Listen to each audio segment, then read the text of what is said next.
السلام عليكم. هذا تركي شرى له كيلوين عنب، جابها للبيت ونام. يوم قام يا مراه اعطوني شوي عنب، قالت والله اضرب الله ما عاد بقى شيء، اما ذكرتوني بالعنب.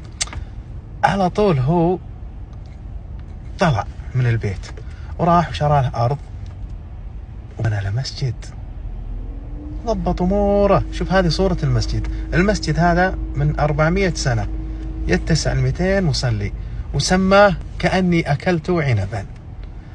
طبعا المرأة سألته قالت وينك؟ قال والله أنا رحت ضبطت أموري، الحين أموت أنا وأنا مرتاح، ما ذكرتوني بعنب تذكروني بصدقة وأنا ميت. فالعبرة دامك حي انفق على نفسك وتصدق، وكل عنب قبل ما تموت والله ما تدري من ذريتك من يكرمك ولا من يتصدق عنك ولا من يذكرك. أسأل الله يغفر لنا ولوالدينا ويسعدنا وياكم، وكثروا عنب.